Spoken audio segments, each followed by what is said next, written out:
मेरा नाम हरशंकर यादव है। मैं उत्तर प्रदेश के आजमगढ़ ज़िले से बिलोंग करता हूं और मैं एक एक्स सर्विसमैन नौसेना जो 2019 बैच का इंडियन नेवी का मैं सेलर हूँ।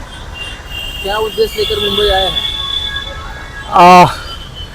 मैं स्पोर्ट्स ओलंपिक से ऊपर जो है 2004 के ओलंपिक से ही मैं काम कर रहा हूं कि भारत का ओलंपिक के अंदर बेहतर प्रदर्शन हो, और मैंने नौसेना के अंदर भी कुछ इस तरह से चैलेंजिंग काम किया था।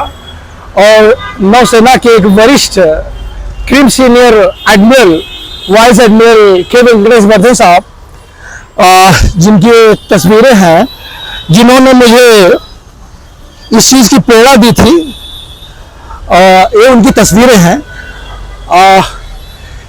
When he was flag sub commanding chief Goa Naval Area, transfer as a flag sub commanding chief Eastern Naval Fleet Visakhapatnam, he was given a speech of 5 minutes regarding my honestly dedication and devotion towards Navy.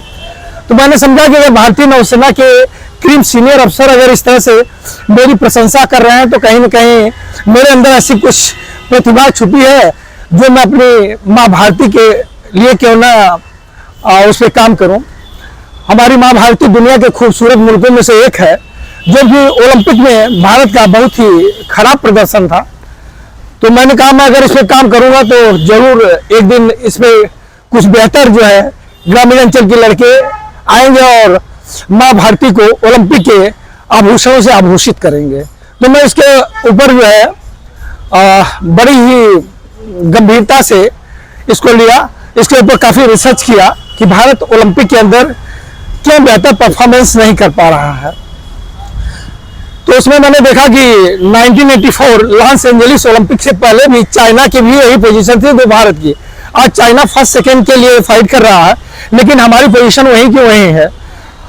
और 2017 से भारत के अंदर खेलो India का implement हुआ। खेलो India के तहत एक खिलाड़ी को 5 लाख रुपया ईयरली दिया जाता है, लेकिन जो है भारत का कोई बहुत खास बेहतर प्रदर्शन नहीं रहा। जो कि भारत का ओलंपिक के अंदर सबसे बेहतर प्रदर्शन टोक्यो ओलंपिक में रहा, एक गोल्ड मेडल के साथ 88वीं पोजीशन। और इस पेरिस ओलंपिक में भारत की 71वीं पोजीशन है, जो कि हमारे लिए एक शर्म की बात है।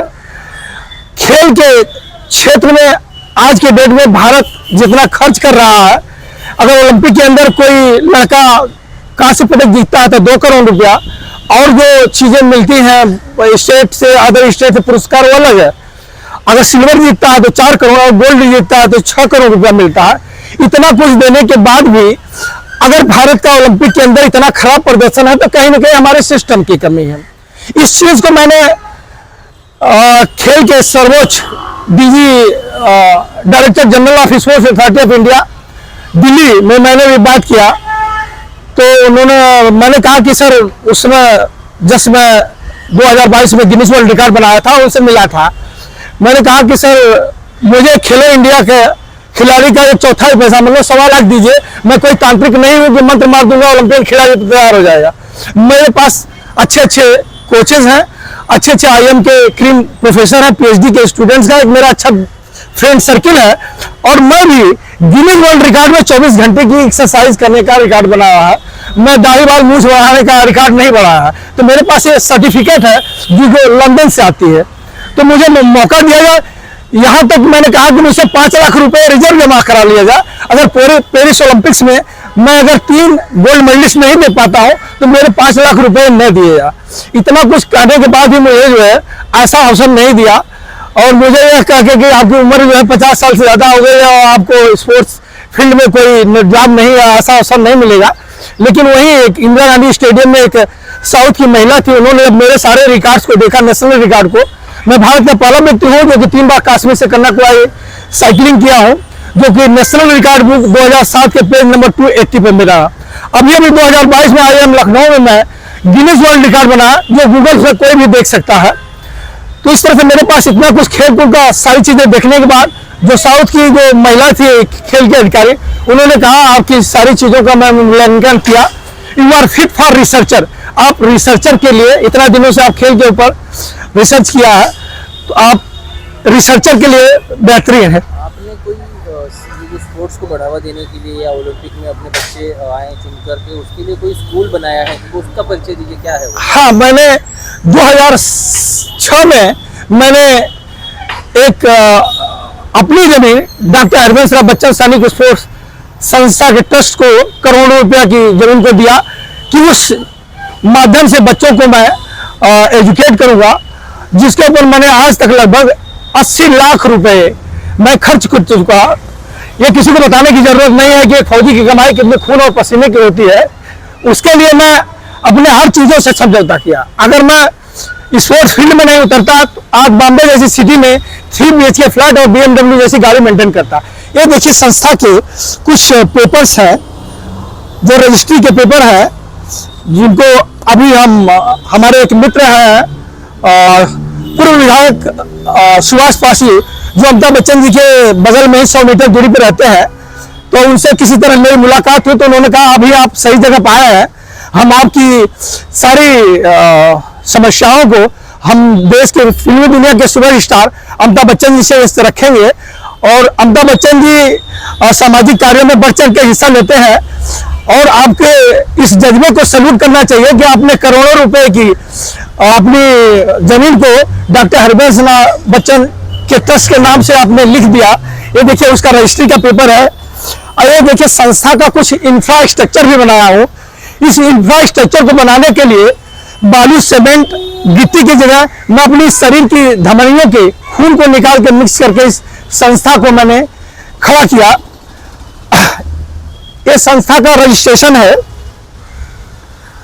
और ये संस्था का इनविटेशन पेपर है, जिसको अखिलेश की सरकार जब मुख्यमंत्री थे तो उस समय के बतौर मंत्री रामाश्रय विश्वकर्मा जी ने इसका शिलान्यास किया। और ये देखिए संस्था का लक्ष्य है कि आने वाले 20 सालों में भारत का ओलंपिक में 3 स्वर्ण पदक हासिल करना।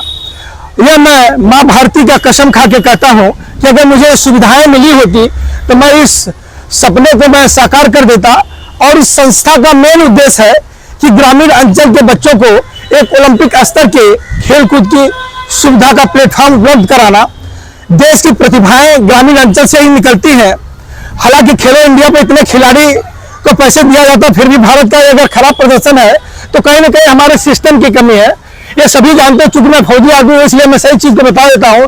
गवर्नमेंट की जो भी चीजें रिलीज होती हैं उसमें जो उससे रिलेटेड रहते हैं सोचते हैं कि हम इसमें से कितना नोच लें, जिसलिए वो जितना पहुंचना चाहिए उस स्थान पर उस काम के लिए नहीं पहुंचता है। आखिरी सवाल, क्या अमिताभ बच्चन जी से मिलने का समय तय हुआ है और उनसे क्या अपेक्षा है आपकी अमिताभ बच्चन जी से? अमिताभ बच्चन जी से मैं घर से आने के बाद ही तुरंत गया था मंडे को, तो माननीय पूर्व विधायक सुभाष पासी जी ने कहा कि आप सही जगह पर आए हैं, हम जरूर सर से इसके लिए कहेंगे कि आप खड़ा होइए। तो मैं अमिताभ बच्चन जी से यही उम्मीद करता हूं कि जिस तरह से महाभारत की लड़ाई में श्री कृष्ण भगवान की भूमिका रही, उस तरह से आप ओलंपिक के महाभारत में अपनी श्री कृष्ण भगवान की अगर भूमिका निभाएंगे। मैं माँ भारती की सौगंध खा के कहता हूँ कि आने वाले लॉस एंजलिस ओलंपिक 2028 में मैं इस भारत को टॉप 10 पोजीशन में लाने की पूरी अपनी ताकत झोंक दूंगा। और ये मेरे गुरु का दिया हुआ आशीर्वाद है, वाइस मेरे कैबिनेट वर्धन साहब का, कि टाइगर जो चीज तुम दिल से चाहते होगे उसको दुनिया की कोई ताकत नहीं रोक सकती। और आज एविडेंस मैंने अपने गुरु के उस चीज को साबित कर दिया हूँ कि पूरे विश्व के अंदर ये सर्टिफिकेट लंदन से आती है और ये वर्ल्ड रिकॉर्ड दाढ़ी बाल मूछ बढ़ाने का नहीं है, 24 घंटे वर्जिश करने का।